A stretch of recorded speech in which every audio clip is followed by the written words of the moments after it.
there has been systemic error for a long time. And when you look at policing in Philadelphia, you also have to consider that the office of the mayor in Philadelphia is a much stronger office than in many cities.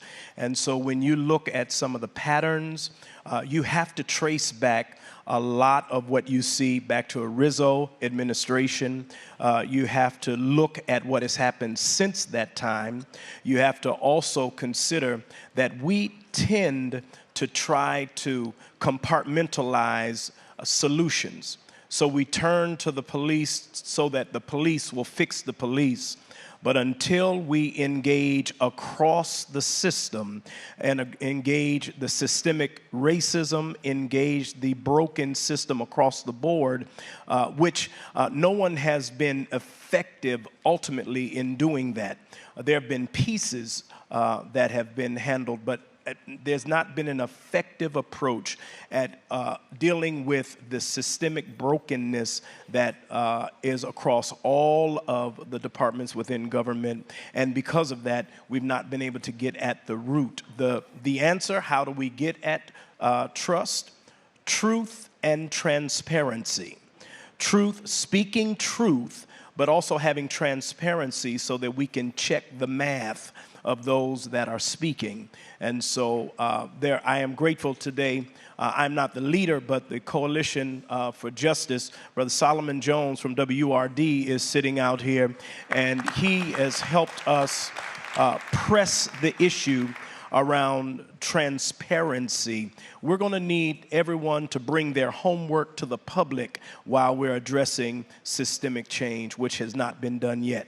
Brother Solomon is here, and other influencers and activists in the community. We're glad to see your faces here. You say truth and transparency, Pastor Waller, and then let's get back to training. As a former officer yourself, Mr. Stewart, can there truly be a system or a guideline of training that can help officers reduce biases, reduce discrimination? Can that, I mean, on the surface, you would have to think there has to be at least training to address it. So can you talk more about training for officers? There certainly can be training to address it, but there can be training to change a person from being a racist. And so I think, you know, we really have to, really look at this before a person gets to the training bureau at the police academy. They go through a background investigation process. And unfortunately, there's not enough checks and balances within that process where we can confidently say that the persons that we're allowing into the academy will police our communities effectively. And so I go back to the point I was making earlier when as it relates to having the community at the table. Even in the background process, it's possible for the next commissioner to establish a application review board made up of civilians so that the community can see every particular person who's coming into the ranks to make sure that these are persons that we want to police our community. And so can you train a person not to be a racist? Absolutely not. But can you have training that will challenge that racism? Absolutely. Ms. Cummings, what's your view in regards to the training as what, you know, you in the DA's office, in this unit that you're in, you're looking to right wrongs, people who have been convicted wrongly. So if we could do something on the front end, wouldn't that help your office, I guess, too? Sure, and let me say that I think that the problem in the district attorney's office has been as bad as the police department here in the city of Philadelphia. I've often asked the question, you know, which dog was wagging the tail? Was the police controlling the prosecutor's office for a long time, or was it vice versa? I don't know the answer to that. All I know is that there's problems every single day I walk into the office and I am asked to look at cases where people are claiming that there has been mistreatment, that there are allegations that witnesses were coerced into incriminating people that did nothing wrong. I see it every day. And so when I think about the question of will training fix it, I have to tell you, no pun intended, you know, the train's left the station on that to a great extent. Meaning there's already so many who wear the badge. Training who is made not it. going to fix it. Training is important, and I'm never going to say you should not have it, but what we've really got to do is we've got to figure out how to fix the culture. Let me give you an example. You think of the brass at the police department, and recently we've been trying to say, hey, give us information when police officers engage in misconduct, not only because defendants are entitled to that information, but as prosecutors, we ought to know before we prosecute somebody as to whether or not we should trust the cop who's bringing us the case. However, despite kind of this simple notion that our country has had for a long time, we've had so much pushback from the police department in terms of getting that information. That's crazy. That is absolutely crazy. And I will tell you, the brass, where I started, has put us in a position where we get some information, but not all of it. And it just so happens that they're not giving us the misconduct for the brass. What are you teaching the police department if you're saying to your officers, hey, look, I'm going to tell the DA's office when you engage in misconduct, but I'm not going to tell them when the brass has done something wrong? So there's something just fundamentally wrong, and it's a culture, and the culture's got to be changed. And once you start doing that, training is a part of it. But at this point, it cannot be looked at as an exclusive sole remedy to the problems we're facing. It's multi-layered, clearly. We've got a Multi-layered, lot for to do. sure. Pastor Waller, is there some level of behavior that just should not be tolerated when this next police commissioner is installed? Should there just be some things when an officer does or commits, they're suspended or they're fired? You know, what about behavior for the next commissioner to evaluate? Thank you for that. In South Africa, there's a word, sawubona, that it's a greeting, and it says, and it really means, I see you. And in a lot of African language, the greeting of hello means I see you. Fundamentally, as human beings, when we see another human being, we have to see that human being. When any of us who are professionals no longer see human beings as human beings, we no longer are allowed to hold our profession. And so whatever profession that is, the key to being a good anything is seeing the human being. And when you no longer see a human being, that's when racist remarks come out of your mouth. When you no longer see a human being, that's when your baton comes out or your gun comes out. When you no longer see a human being, that's when your Facebook posts reveal what's really on the inside. Anytime you show us that you've lost sight of human beings, you no longer deserve the high honor of having that badge. We have to get back to acknowledging human beings. I can disagree with a human being. I can be on the opposite side of the political fence with a human being, and nothing bad has to happen. But when I no longer see the human being, I no longer should be allowed to have that sacred office. And so I think that when we begin to see that behavior, that without question is when it's time to give up, because we hold, those of us who hold any profession, whether it is me as a preacher or a brother as an imam or a person as a police officer, there's certain levels of deferment that come with that. And we ought to accept that we are held to a higher standard. And that higher standard is not sinless perfection, but that higher standard is seeing all people as human beings. And when you fail to do that, you no longer can serve us in this high office. I see you. What was the word, Pastor, from? Sawubona. Sawubona. In regards then to checking the police, if we look internally and externally, for example, under the Plainview Project, of course, we know 13 officers were fired because of the uncoverings of the work that was found in regards to racist and insensitive remarks made online. But it dated back for quite a while, which means the behavior had gone on quite a while unchecked. We also know, in addition to the racial and social concerns, there's now a lot of substantial allegations about sexual harassment happening at the top of the department, some of the highest ranking officers. And this dates back 4 years, some over a decade, and they are just now coming to light. And Assistant DA Cummings, you mentioned it about they are even protecting the brass internally.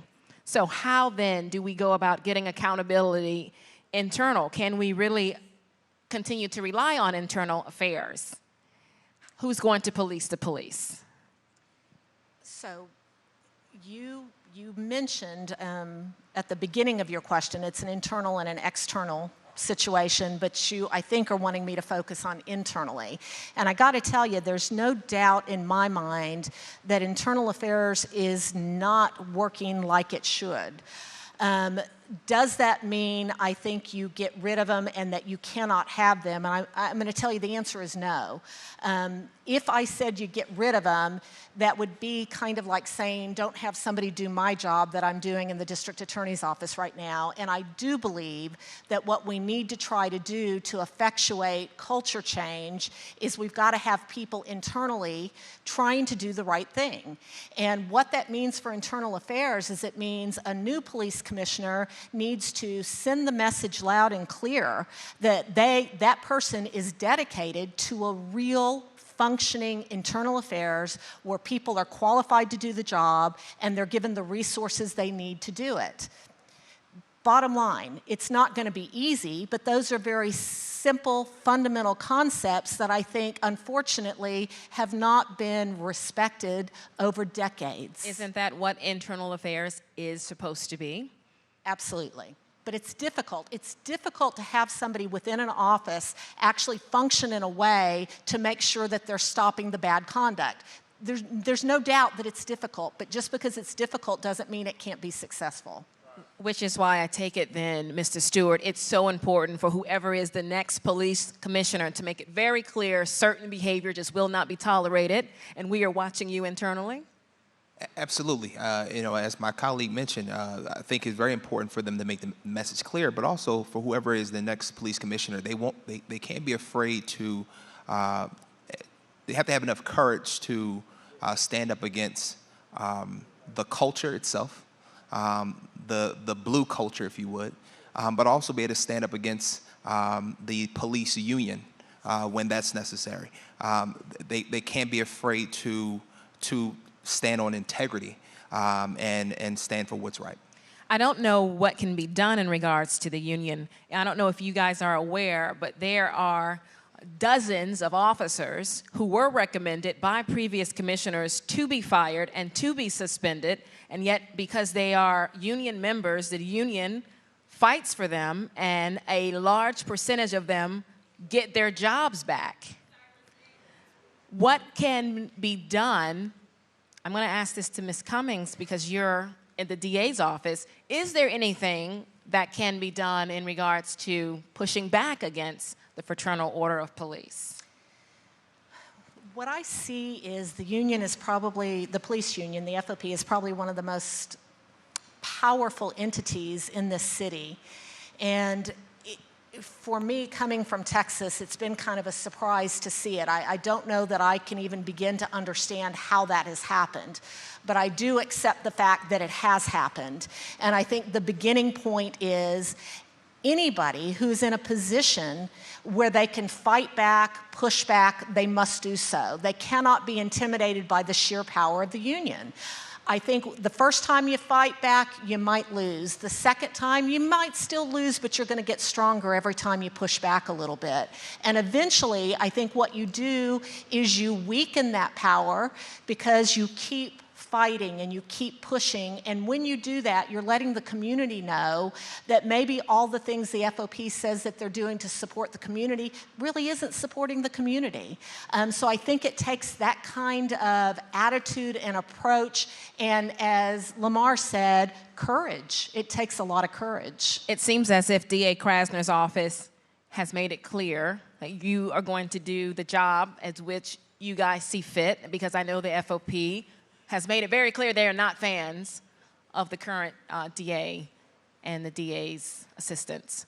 Pastor Waller, the Police Advisory Commission has some power to make recommendations in regards to behavior that has been founded on officers, but they don't have any say-so power, so to speak. They can make recommendations. Do you think the next police commissioner ought to look at making that change, to advocate for the Police Advisory Commission to be given and granted more power? Absolutely. That is one of the issues that best practices in other cities. There are other cities that have police review boards that have real teeth. And that's what I meant by transparency. So we could go a long way in that particular area to have persons who give oversight and review to these practices and who have a budget.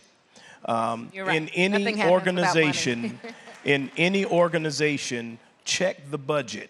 Where you put your money is where your emphasis really is. And if we put some money in the budget of the city behind this review board and give them some power, we can begin to address these issues. And that's what I meant earlier about addressing policing by not just addressing it in the police force. It has to become a full city government concern. And city council needs to make sure that there is some real funds behind this new initiative so that it will be reflected in our budget. Were you about to add to that, Mr. Stewart? No, I was going to mention that whoever is hired here in the next couple of months will be coming in before the next police contract is voted upon. And so I think this person can really get behind some grassroots organizations that's doing the work to challenge some of the terms within that contract.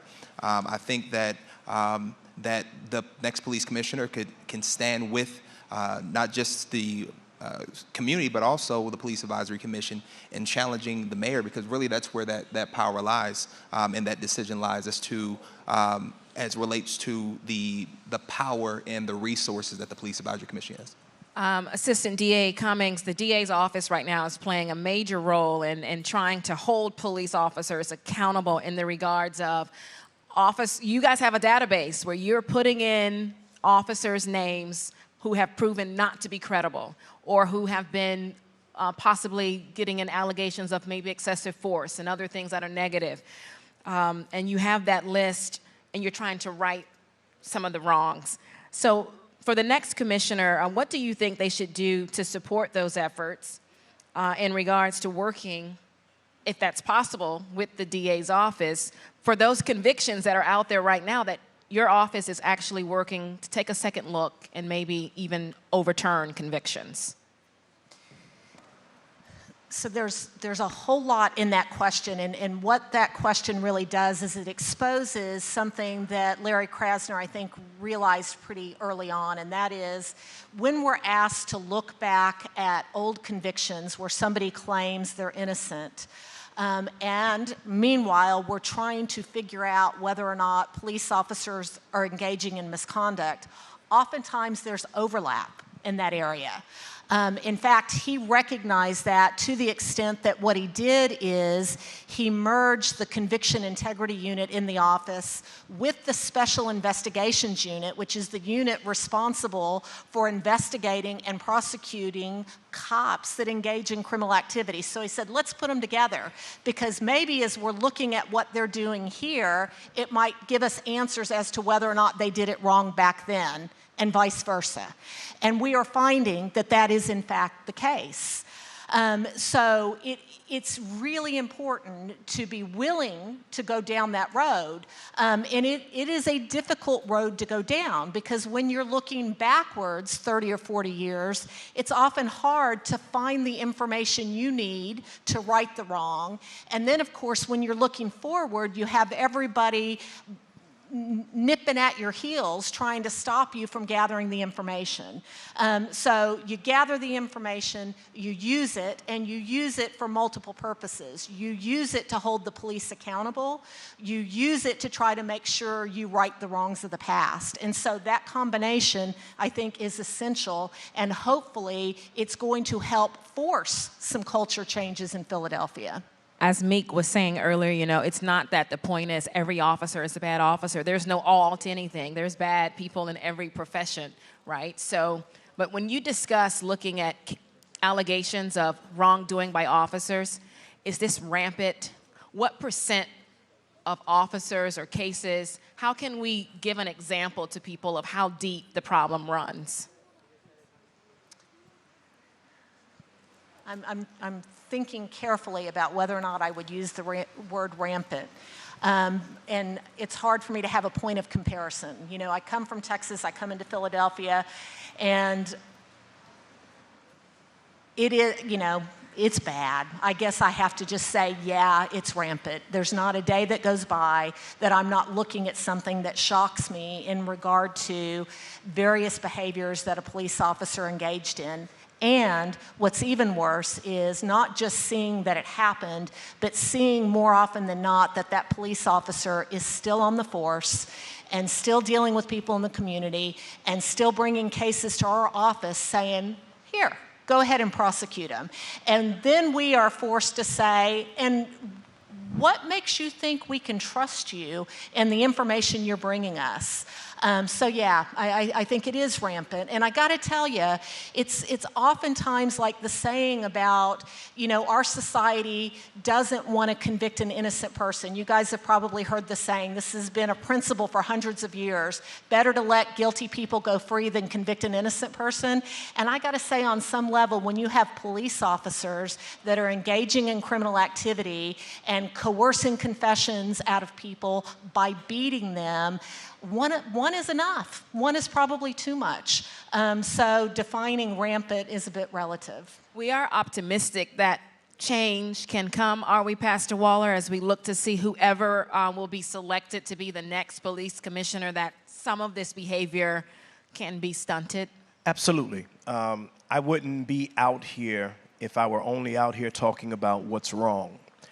And the harder part of this discussion for all of us is anyone that gets a mic tonight, you would be right from your perspective. Because the truth of the matter is, there's some police officer that needs to be off the force right now because he or she doesn't deserve it. The truth of the matter is, there's somebody on a corner tonight that needs to be picked up and go to jail. The truth of the matter is, there are some good people in bad places, and there are some bad people in good places. They come in all shapes and colors. And we have to continue to fight for the majority of us everywhere, I believe, are good people. And we cannot allow the outliers and those that do not have a good heart or a heart towards community to run the story. I believe in good police officers. Integrity says that I need to tell you that if I weren't a preacher, I think I'd want to be a police officer. I have been a chaplain for the police. I've been a chaplain with the Army. I honor people who wear the uniform, and that's why I have a great disdain for people who dishonor the uniform, because there are more good people in Philadelphia and on the planet than the foolishness that we give too much time to talk about. And so I'm going to keep fighting because I believe the right side of this, we're going to win. I'm going to make this our final question here because I think we'll need the time for it, which is we do ask police officers to do a lot. We ask police officers to respond to mental health concerns. We ask police officers to respond to incidents at schools and to solve what's happening at school and society's problems. But there's a lot, of course, that maybe that they cannot do. And then for this next police commissioner, is it important for he or she to say, here's what we are going to do, and here's where we won't go. Here's what we will not be trying to solve or fix. Is that just as brave to be that honest on what they shouldn't be getting involved in? What would we say about that portion? Mr. Stewart, we'll start with you. As a first responder, when people call 911, police are going to show up. This is where I think training comes in, because to a certain degree, I believe police officers need to be trained properly, and there are some that who are doing a great job at it, but they have to be able to respond to whether it's a mental health crisis or something going on at school, or whatever the case may be. They have to be trained to be able to do that. That's just because they are first responders. I don't think that the commissioner who comes in should say, this here is just not our job. I think that that we all have to be flexible, and the next police commissioner come in need to see. One of the things I said when I was still with Philadelphia Police Department is that we identify as a paramilitary organization rather than a service-based organization. And when you're a service-based organization, you're thinking about providing a service to whoever you're responding to in that moment. And you may not be able to fulfill everything with that service, but you can call on another service provider to do that. So if it's a mental health concern, you can get the Department of Behavioral Health and Intellectual Disabilities involved. If it's something with someone who needs support around sexual abuse, you can get women organized against a rape involved with that. If it's whatever that dynamic may be, I think that we can't say this is just not our job. If you're responding, you have to deal with what you're responding to. I think a part of the shift in culture has to be that police have to see that good police work is not just chasing bad guys. That good police work is providing a service, whatever the circumstance may require in that moment. And so I think that's a part of the shift in culture. Ms. Cummings. I think Lamar's right. I don't think that you want to start by saying what you can't do, unless, of course, what you want to say is what we can't do is encourage people to take this job so they could make $150,000 to $200,000 a year in overtime. You know, maybe you could start by saying something like that. But the bottom line is, police officers in our communities are to serve and protect. And Lamar is right. I mean, you say that that's what we're going to do, and to the extent that our folks are not qualified to do something, you figure out how to be a resource to steer people in the right direction. Pastor Waller. Well, I echo what has been said. Again, I think the next commissioner needs to come in with an understanding that, number one, they're coming to a good city. This is Philadelphia. It's a great city, and it's full of great people. Because if you begin thinking that you are a warden coming to take care of the inmates, you're already having the wrong perspective. You have to come in knowing that you've come to one of the greatest cities in the Union, and that you're coming to serve the people that live in this city. And if you begin with that perspective, I think we can get a whole lot done. If I can just add this, while we're having this conversation, whoever comes in, you know, we have to prioritize victims. I mean, there are people out here dying on the streets each day. There are young people who are being victims of gun violence. There are young women who are being shot.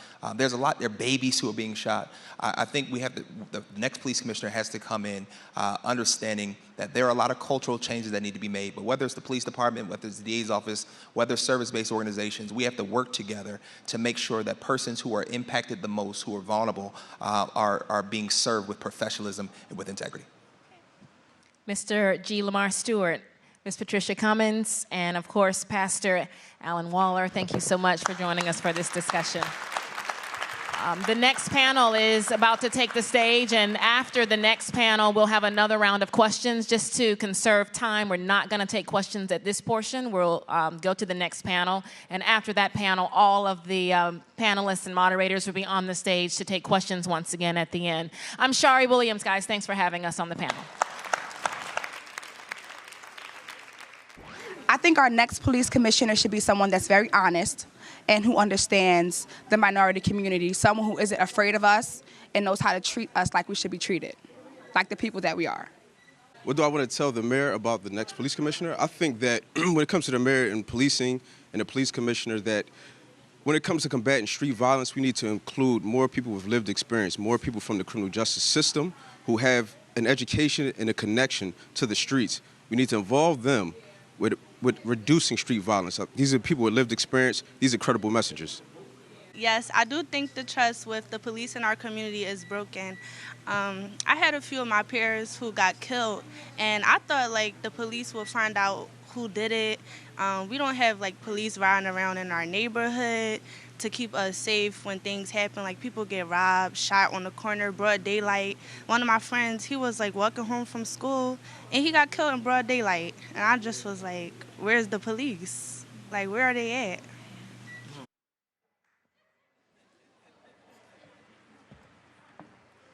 Hi, everyone.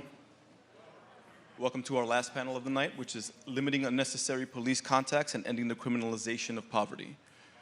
We'll be joined by Malcom Jenkins, who you all met and know.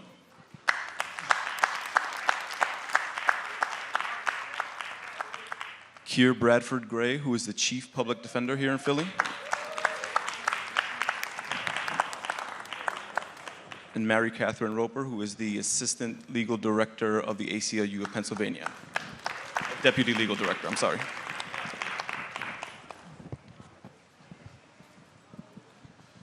So, welcome, thanks for coming out.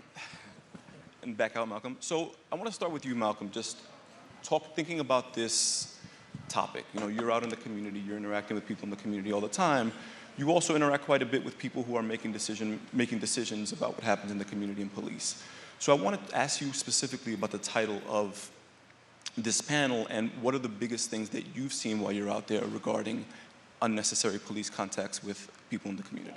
Yeah, I think when we look at how we want the police department to function for us, you know, in society, we want them to keep us safe.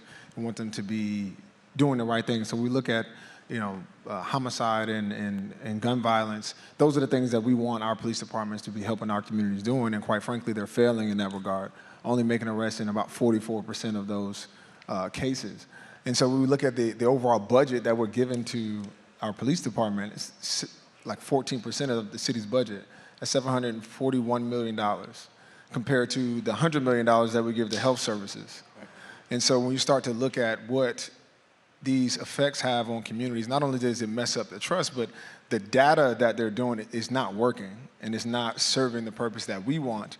When you look at, you know, the fact that, like I said, they're not solving these hard things, but when it comes to traffic stops, they're at an all-time high. They're, you know, stopping and pulling over people, 10,000 more people per month than they did last year. And in those people, the majority are black and brown people. And it's not like they're finding things either. Only 12% of the people that they stop that are black and brown actually have any kind of illegal substance on them or anything like that. So the effort that we're putting out, the money that we're allocating to it, are just from a data standpoint are not adding up and it's not working. It's causing more and more contact, which causes more and more people of a specific, you know, area or people of color to be trapped into or introduced to a system that we know all too well the effects of.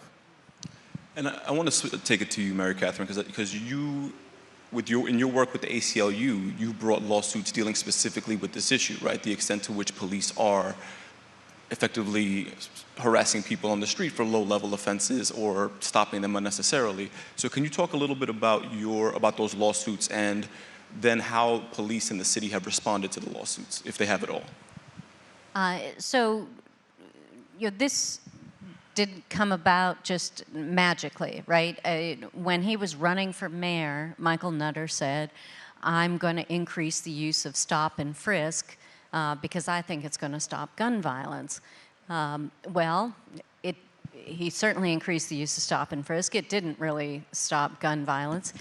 What it did was massively increase the number of times that people are stopped by police for little or no reason, harassed, patted down, maybe then arrested for something that the police didn't even know when they looked at them.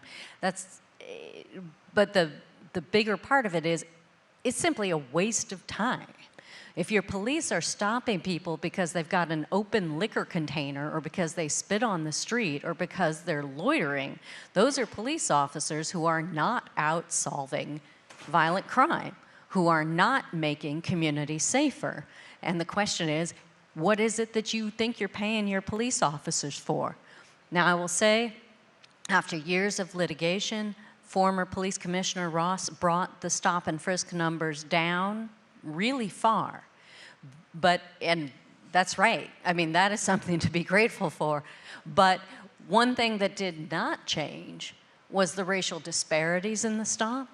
Another thing that did not change was the percentage of stops that are for, sorry, I'm trying not to swear here, stupid little stuff. Let's put it that way. Once again, and by the way, if you ask the police, why do you do this? Why do you stop people for carrying an open container? Why do you arrest people? Why are you harassing kids who are out after curfew? They'll tell you, well, that's what we hear from the community. And I think it's time for the police to hear from all of us, from the community, that that's not what we want from our police. Right. That isn't the policing we want. We don't want you stopping, coming by because there's some young men standing on the corner being loud. We want you coming by when someone calls because there's a crime, because there's a gunshot, because there's something that scares us. That's the policing we want. We need to all say that. And so, Keir, as the chief public defender, your office then has to deal with the fallout from this, right? Everybody who's stopped for some ticky-tack nonsense on the street, either they then search them and find something else, or say they find something else, or, claim whatever they claim the person did to try to get them into the system, but now they're swept in. And so it seems like in our society, all we ever want to do is invest in policing and invest in prosecuting. Can you talk a little bit about sort of what the burden of all of this has put on your office and how you guys are working to try to actually get on the front end of things to try to prevent so many of these people from getting ensnared in the system? Yeah, well, I think the burden of that is put on our city because, quite frankly, we are really practicing in the unproductive land instead of the productive land. If we really want to improve public safety, we will figure out what those metrics are and stop doing some of the things that we're doing now.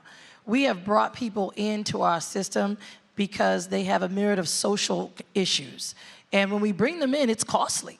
Not only to the taxpayers, but it's costly to the person who's going to get a lifetime brand of a criminal conviction and now be relegated to a life of second-class citizenship, not just for them, but for their families. And so this is a civil rights moment where people need to stand up and say, why are we branding people, making them more desperate because we're not creative enough to create structures that deal with social conditions? One of the things that we're doing in our office is we are focused heavily on the front end. What is it about certain people that we can't make differentiations about until they are already trapped in this system, have lost their job, lost their house, lost their kids, and then we tell them go out and do better? That makes no sense. And so we're trying to make better sense out of who should be in our system and who shouldn't. And we have this thing called pre-entry. And pre-entry, Malcom and the Players Coalition have been really great supporters of that. But pre-entry means before they enter, let's figure out who they are. And one of the great things about this community is that we've used community to help us do that. And there are some amazing programs that are being paid for, that are being invested in, that never are touted, that have stepped up to the call. And so what they have done is said, I have programs that I'm going to connect someone with on the front end. And if that works, then a progressive DA should say, we don't need this person in the criminal justice system. We can utilize these supports, community supports, and be a real village again. Yeah.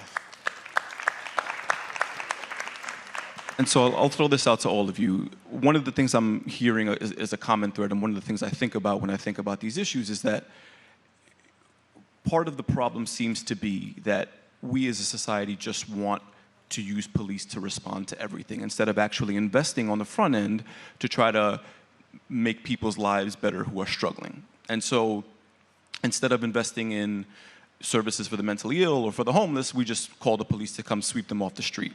And so what do you guys, well, I guess, do you agree or disagree with that? And if so, what can we do to sort of move away from thinking about just the only possible tool that we have as a society is the police? Well, I'd like to make a suggestion. A lot of this obviously comes at the police level. They think that the community wants them to arrest our problems away. We cannot arrest our problems away. But it comes higher up the food chain than that as well. We published a report last week called More Law, Less Justice. And what it talks about is the incredible increase in the number of crimes that have been created by our legislators in Harrisburg. There were 600 and some crimes in 2010 in our crimes code. There are over 1,500 today, more than double. Our legislators are passing new crimes at the rate of 22 a year. And most of that is, of course, duplicative nonsense, right? You walk out of a store with something that doesn't belong to you. You could be charged with 5 different things besides, the shoplifting, theft by deception, on and on and on. You don't need all those crimes. And just like we need to say to our police, this is not the policing we want you to do, we need to say to our elected representatives, that is not the lawmaking we want you to do. How about instead funding our schools? How about instead funding our public defense? How about instead funding recovery and rescue for people who are addicted to drugs?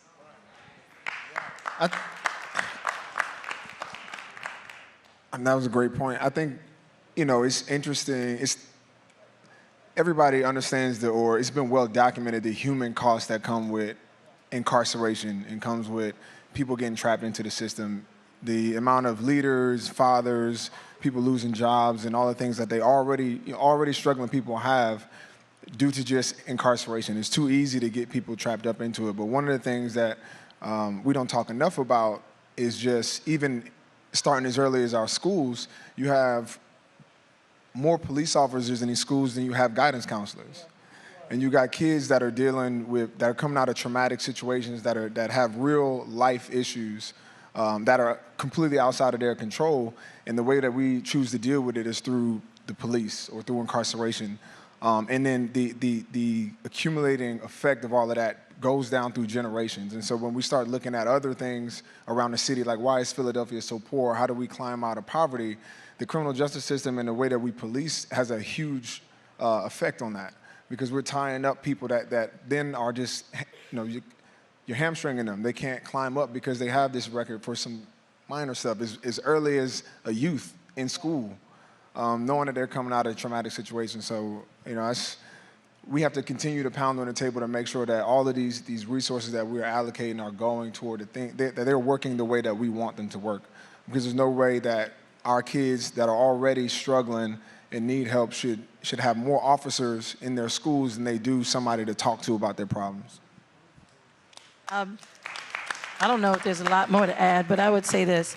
We're talking about policing, but we need to look at how the justice system emboldens that behavior. And when we talk about justice system, it's not something as simple as, take probation for this little, misdemeanor offense. We're talking about high stakes decisions that stay with people for life. I mean, most people don't even want bad credit, let alone a criminal record. And so we're handing out criminal records like it's nothing and not understanding what we're doing to a whole community of people that can't afford that. They're already fighting with the leg down. So now we cut both of their legs off at their knees. I just think that it's something that the system should be held more morally accountable for.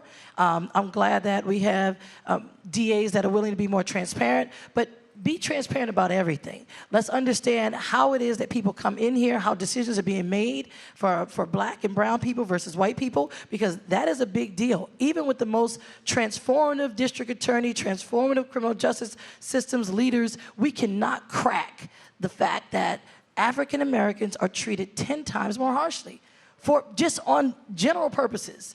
I was going to say GP, but you know what that means. I really do think that if we're going to be honest about ourselves, who are we relegating to a life of second-class citizenship? Who do we not care about? It is black and brown people for the most part, and that is the civil rights moment that we need to really be thinking about and figuring out how to crack through that.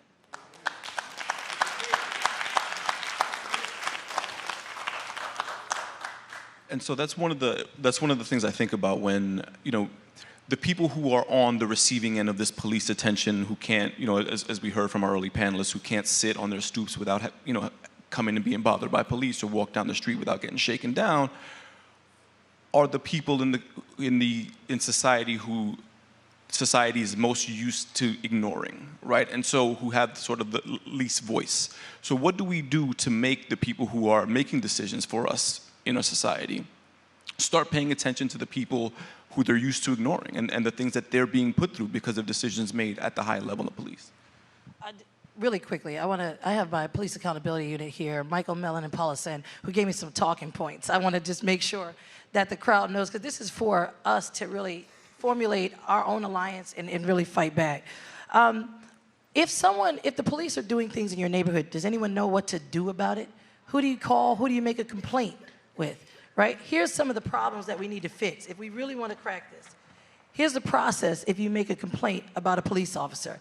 If the officer says it didn't happen and there were no other independent witnesses, the police department will generally not sustain the complaint. So the fact is that we're asking people to complain and rise up, but they're going nowhere. The data shows that only 15% of the 8,553 civilian complaints were sustained between years 2012 and 2018. So majority never go anywhere. Outcomes are never announced.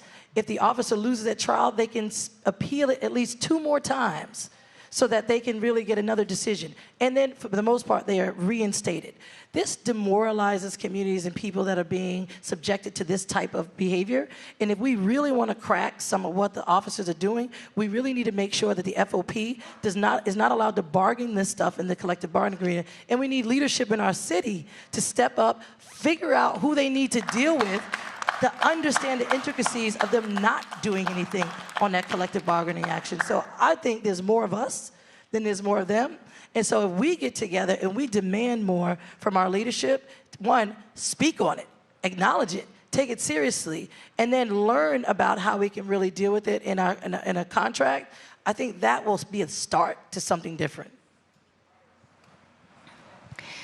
Another thing that we need to do, besides listening to community complaints and actually taking them seriously, is figure out what incentives we're giving police officers. Are we saying, hey, the more paperwork you fill out, the more stops that you do, the more credit you're going to get for being productive? How productive was that you did 15 car stops today? Did you solve any murders? Did you solve any robberies? We need to change the incentives for how our police do their jobs. And that is something that's going to take leadership, new leadership. This should be a priority in our police department.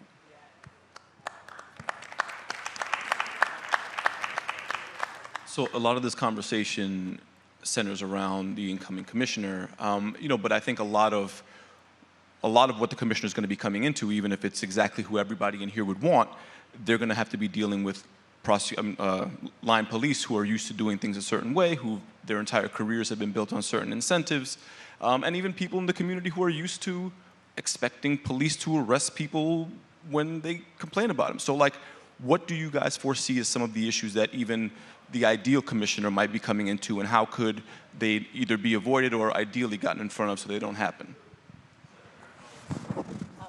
I'll just say quickly, you probably have a better answer than I do, but for me, I know that we ask people to make these radical changes. We want people to come and champion this cause, but oftentimes when they do, we have to recognize the opposition and how large that is. And so when we put people in place that can actually make that change, it's up to us to support them, knowing that they're going to be going against the FOPs, they're going to be going against all of these powers that be that don't want to see these changes. And so whether it's people like Larry Krasner or whoever this next commissioner is, if they are doing what we ask them to do, then when they do come against these powers, they need support from us. And it might not just be everybody, from a grassroots level, but those individuals who have influence and clout in the city that are champions for this cause need to be able to speak up and support those that are doing the work, because there is a ton of opposition.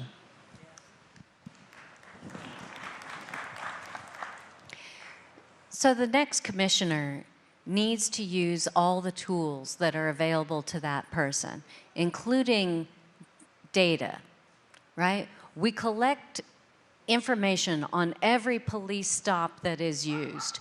And in the course of our litigation against the police department, we take all of that data and we turn it into reports and we turn it back to the police and we say, hey, look, in the 9th district, you have a problem, which is that in the whitest neighborhoods, you're stopping mostly black people. What's that about? They shouldn't have needed us to do that data crunch and give it back to them. They have all that data. The police commissioner should be dedicated to taking a hard look at what's going on, looking at the numbers, looking at the facts, and saying, why is this happening? It shouldn't take an outside organization to point out what's going on within your police department. Take some responsibility in there, dig it out, and confront it. I would say I know our office, our police accountability unit takes that very same data, analyzes it, spits out reports, and allows us to see not just what's happening on the big picture level, but granularly. And so the things that we're seeing, there needs to be an independent oversight board that is analyzing this data and doing the very same things. But there needs to be more transparency about what's going on once that alarm is rung. So if you know that Officer X is stopping someone 1,400 times, and they are only finding things on someone 2% of those times, that officer is not good for that community. What are we going to do about it? Are we not going to transfer them? Are they going to stay and do that and terrorize the community? Because guess what? They're not going to solve any crimes. They don't trust them. Those residents don't trust that person. You have demoralized people to the point where they don't feel like they belong or are free to live in their neighborhoods. So how do I trust you to work with me to solve something? Two, disciplinary practices are almost non-existent. And if they are existent, we don't know about it. You make a complaint or things happen, police can't even testify in court, and they're still on the force making arrests. So when they can't do their daily function, it's not just what happens outside, but what's brought into the system. If you are so ridden with malicious behavior, where your credibility has been stripped from you, and you can't even testify based on an arrest you made, why are you still here? What are you doing for us? You're making us pay for you. We're probably paying out lawsuits, civil lawsuits, but for the most part, you're not doing anyone a service in terms of public safety. Because I don't care what side I'm on in terms of my career, I want to feel safe in my city as well.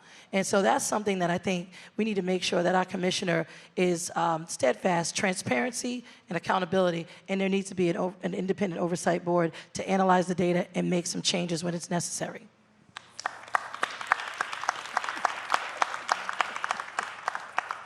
So we're winding down a bit because we had to cut this panel a little shorter than we hoped. So I want to throw one last question to you all before we get to the next parts of it. And basically just some quick last thoughts from you all about the upcoming commissioner's post. Basically, like, what do you think should be the main priorities for specifically addressing the kind of over-policing that we see in which people don't feel free to live in their neighborhoods and feel like they have a kind of invading force where they live? And also, what are kind of the most important things that we should be looking for specifically in a candidate on that front? I would like a police commissioner who says the era of quote-unquote broken windows policing is over. We are policing for community safety, not whether you're jaywalking.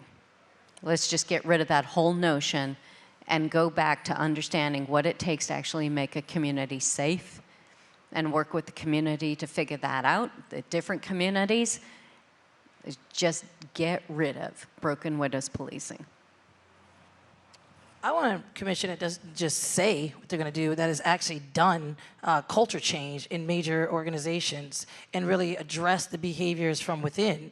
And we're not afraid to do what's necessary to weed out, if you want to call it bad apples or bad policing tactics, and call it out. I also want a commissioner that has the experiences and the understanding that it takes to understand these sensitivities that we're talking about, because some people may get it from their vantage point, but they didn't get it from their experience, their childhood, the lives of the people that they know and love, that they understand those intersectionalities so well that they can really work on it and be intentional. So I don't want someone that just interviews well, someone that actually has proven and walked the walk. That's what I think that we should be looking for. No, I think they covered it. I think the biggest thing, as somebody who watches that position, you want to know that that person is on the community side, not just by the words that they say, but by the actions that they do and the transparency that they have, knowing that this is a sensitive situation, knowing that there's a break between that trust, and going the extra mile to make sure that the community knows that things are being done, that police are being held accountable, that there is an entire cultural shift in the way that we go about policing in Philadelphia. So we've reordered the program a bit, and so what we're going to do now is we're going to hear from the mayor's office with some updates about the situation, and then we're going to go back to questions from you all with both these panelists and the ones before. Before we do that, I just want to remind everybody here and watching, this is all about you and your community. So make sure that your voice is heard and that you use the hashtag Hear Philly Speak. So thank you, Malcolm. Thank you, Keir. Thank you, Mary Catherine. And we're going to hear from the mayor's office now.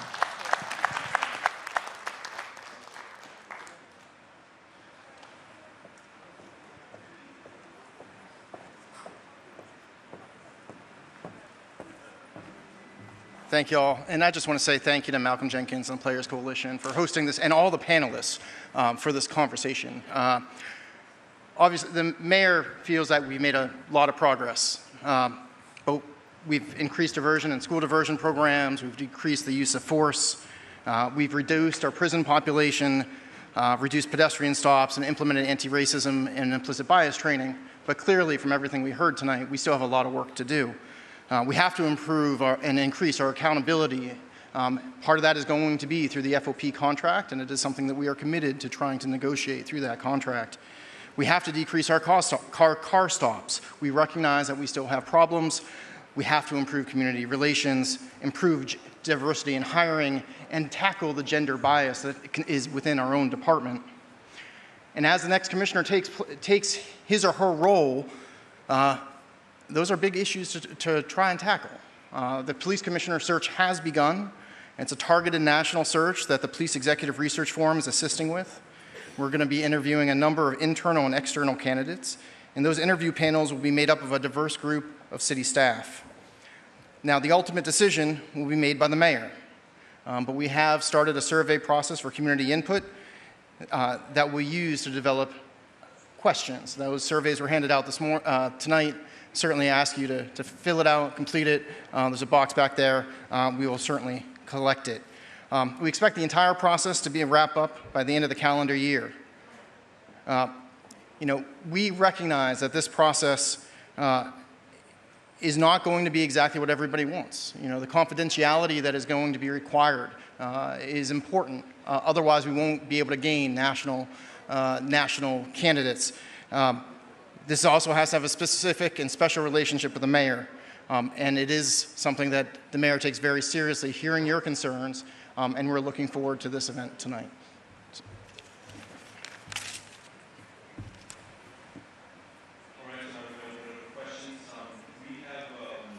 Limited time and a lot of panelists up here, so try to direct your questions to who you want to have answer them.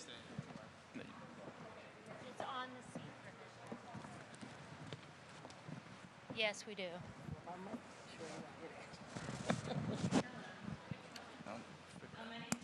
Rosario. I'm the first vice president of the Student Body Government Association here on campus.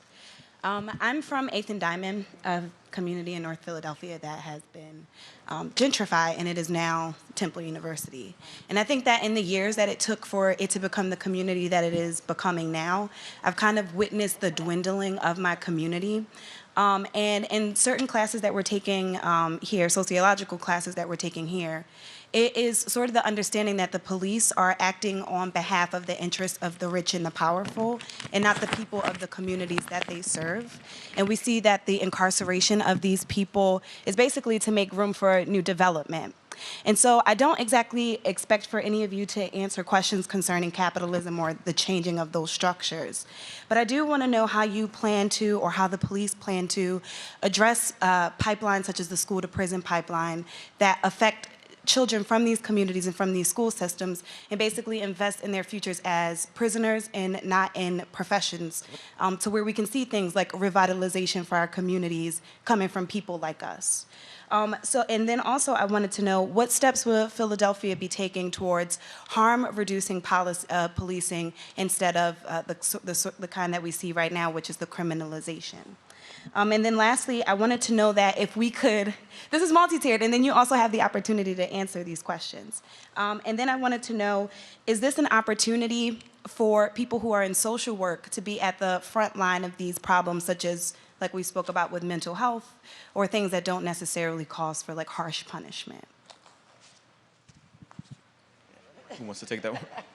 All right, I'll take a first bite. So I think you're absolutely right. Our police department has played a role in the school to prison pipeline, right? And how are we going to correct that? Now we've done a couple of things. One, we launched a school diversion program, which has been fairly successful in keeping high school students from going to jail directly from high school, just like Meek Mill was speaking about. We've also launched a police-assisted diversion program that takes some minor offenses like drug offenses and prostitution, and before they even enter into the court system, they're allowed to go through a diversion program. Now those are small programs at this point, but we clearly have to broaden those programs. Yeah. They're not enough, but they have been started, I think, and I hope that the next commissioner will certainly continue that work as we go forward. I want to touch on the social service professionals that you talked about. I think what the city needs is more social service professionals that really deal with some of the social issues that we are facing, because I keep seeing prison guards deal with it, and I don't think that they're well equipped to deal with those, like those who go to school, learn the craft, and then come out and want to help people. I have a daughter right now who graduated with sociology and psychology. She can't find a job. Why? Because we don't have those professions or those opportunities available, and even though we need it desperately. So I think we need a paradigm shift. Are we going to employ more police officers when we have these issues, social issues, or are we going to be utilizing those who are trained to deal with these in a way that will make our society much better? And so I think that whoever is in charge with that and looking at where we need to deploy our social services, the courts, put them in the police departments, whatever that is, deploy them where we know we have the people coming in, and that we know that those professionals can identify those issues and look for solutions. So, National rhetoric dissuades people from going into social work because it says that we cannot make money if we do that. So if you have opportunities to create jobs for those people, I'm sorry, we we have a lot of folks waiting for questions, and we have very limited time. Thank you. Yes, how you doing? My name is Minister Paul Weeks, and I have my church at 10th and Rockland, where we need extra police force. It's a lot going on in our community of Logan.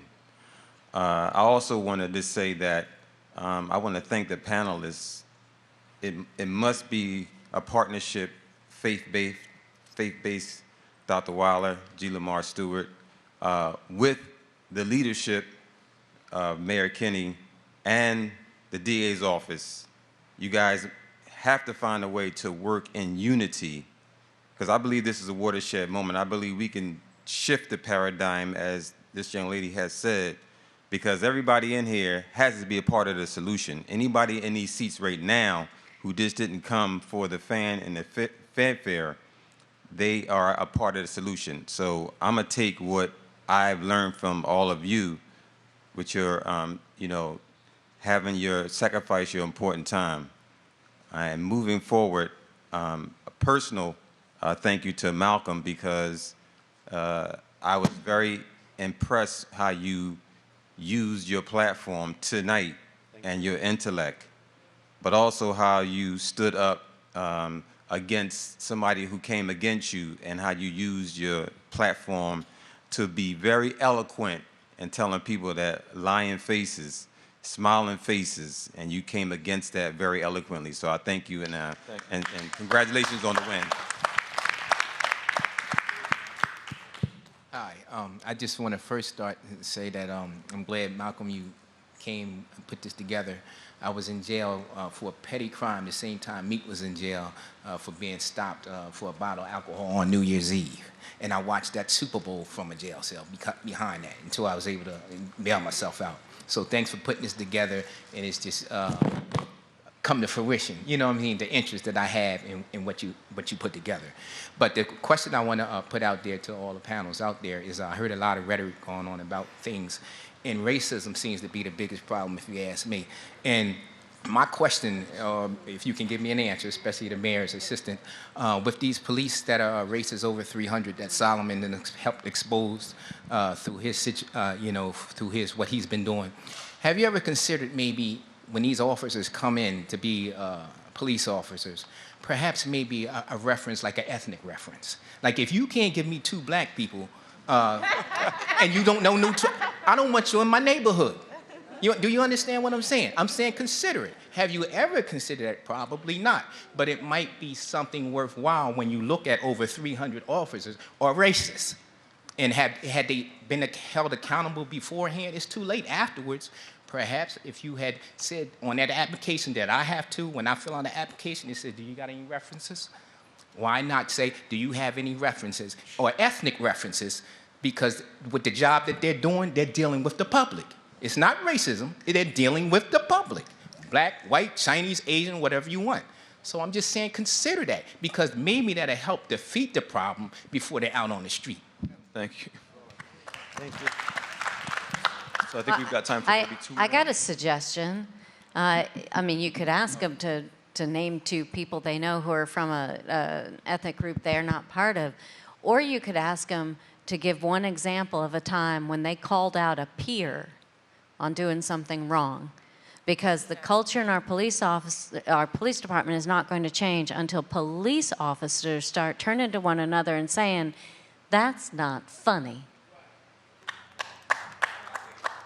Good evening, y'all. My name is Michael Luna. I'm a current student here at the CCP, Community College of Philadelphia, where I wanted to thank Reverend Stewart for being here tonight, and thank you, Malcom Jenkins.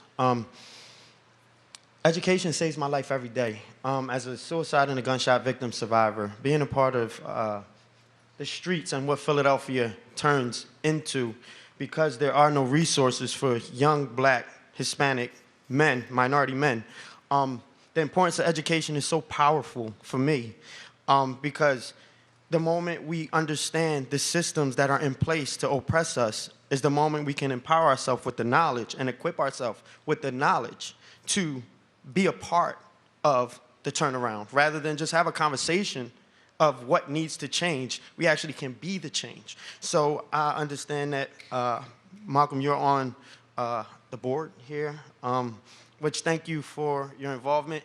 Mr. Stewart, you've seen me from, Mr. Stewart personally knows me from my journey of where I was at, and I wanted to ask you, Mr. Stewart, and anyone else who has a power to understand the importance of education, what is being done around funding for education rather than just police brutality or crime, because that is all a system that is designed to take away from the understanding of knowledge and education in itself. So what is being done to fund public schools, Community College of Philadelphia, and the portal to being educated?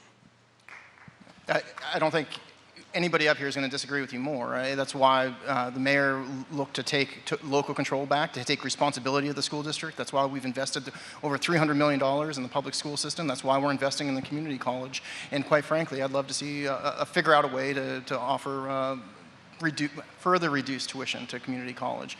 Education is the future. If we can't educate our kids, we ain't ever going to get out of the challenges we're facing. And that has been the primary pillar of what Mayor Kenney stands for.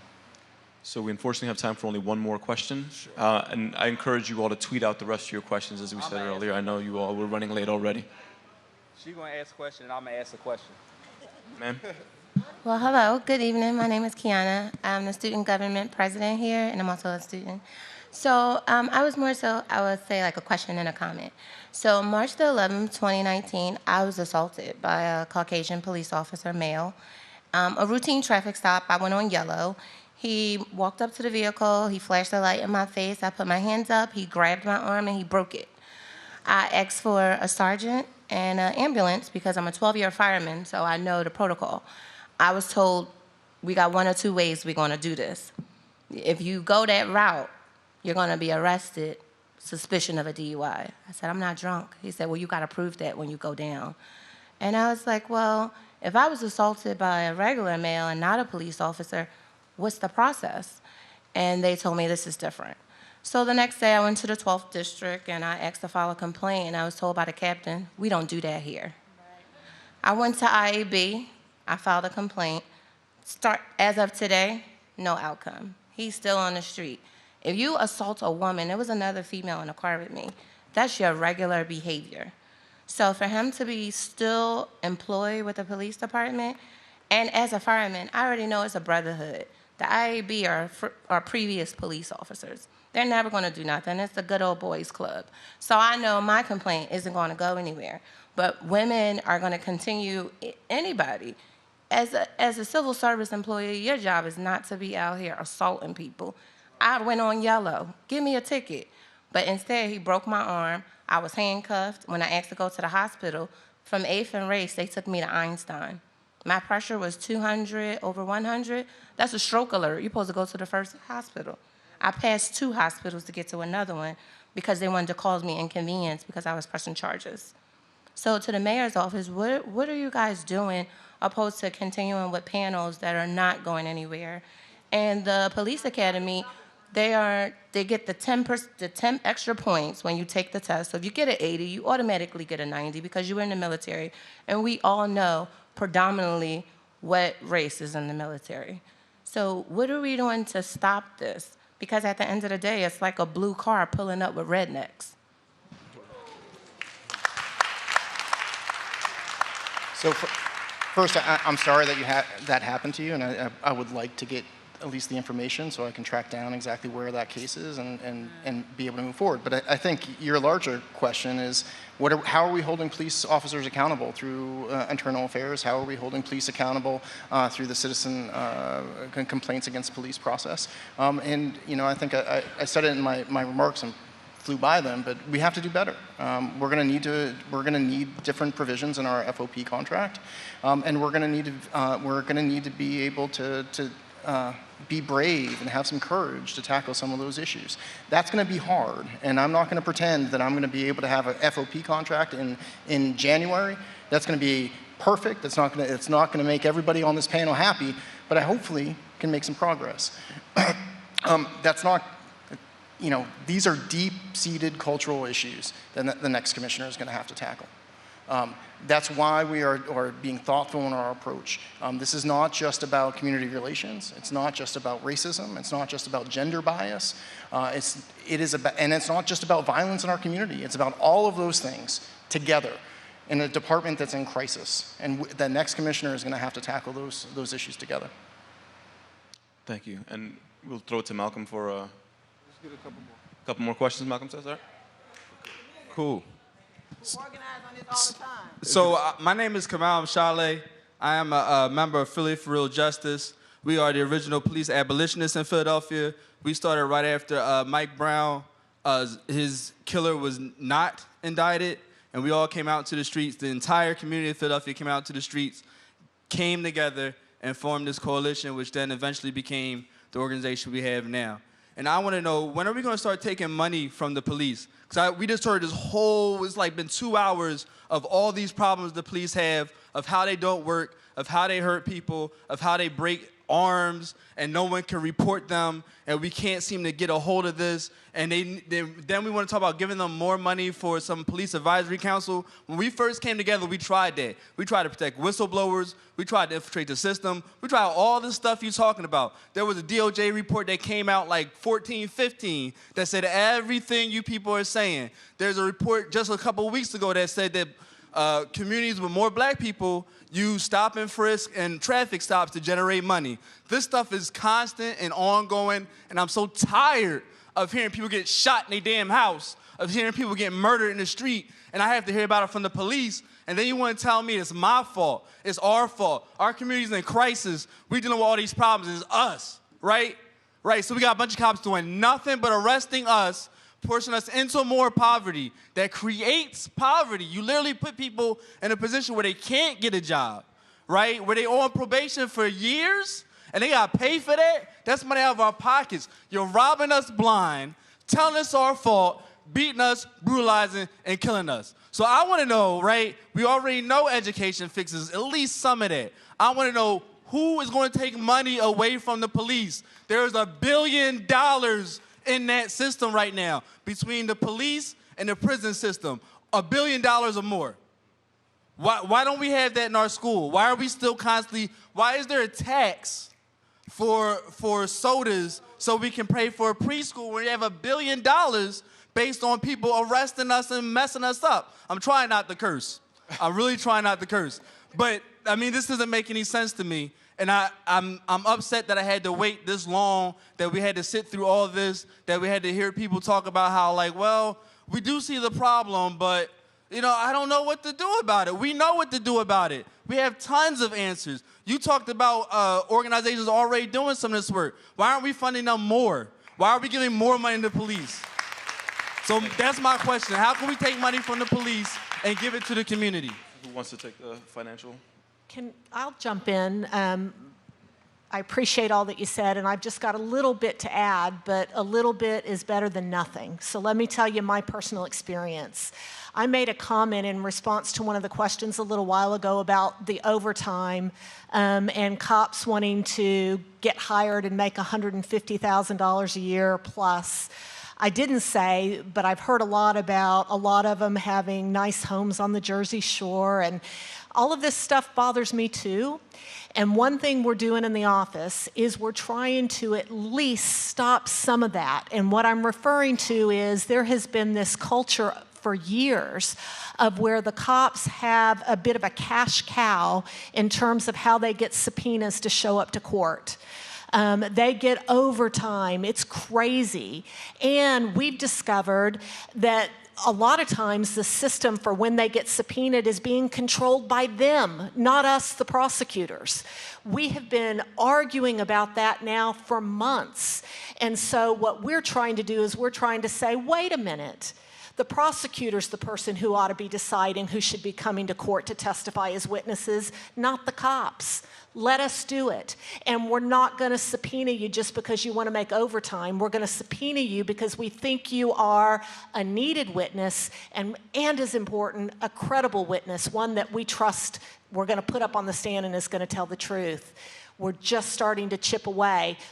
But I think it's a good start, and hopefully that will help some in terms of the culture. And too often some cops thinking making money is more important than what they took their job for. I just want to say, too, I think officers should be held responsible for their own civil liabilities. So when someone is getting the city shouldn't have to pay for their misconduct all the time. It should come out of their pocket. I mean, however that happens, it should happen. One more? Yeah. Thank y'all for putting this together. Tracy Jones, Executive Director of the T. Alexander Foundation. We use sports as a tool to educate.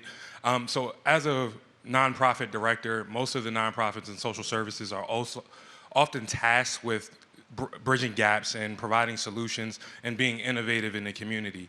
Since we're talking so much tonight about trauma, transparency, and training, why not really center the next search around, as the sister stated, the next commissioner being a social worker to handle the power dynamics, the intersectionality, and the cultural proficiency that's needed to address each rank and file within not only the police force, but also within the mayor's office and the community. Because typically and traditionally how most commissioners rise up the rank is through that law and order method. If we're saying that system is broken and we continue to pick out apples from that rotten batch, why not just go outside of it and be innovative, like we salute in the backdrop some of the companies that are building in our city, and be more intentional about providing those services rather than saying we're just going to put someone in there and then outsource all those other resources.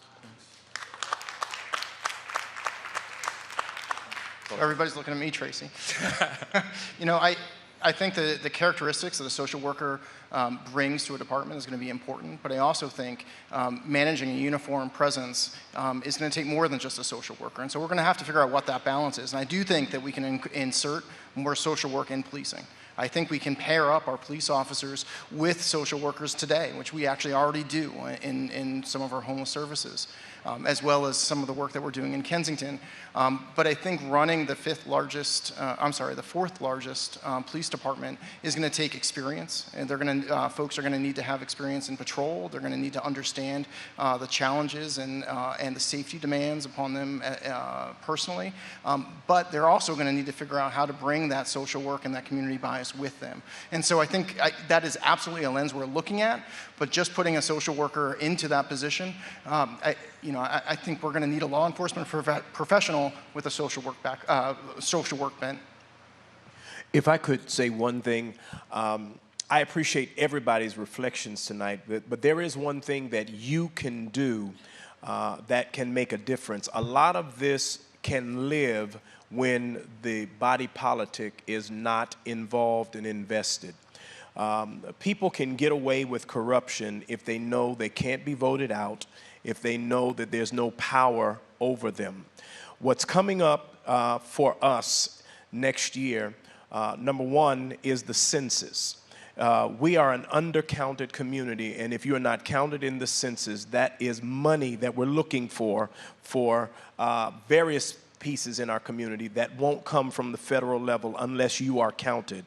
Number two, being registered to vote and involved. What is stronger than the FOP is a community that puts pressure on their political officials that know they'll get voted out if they don't start serving you.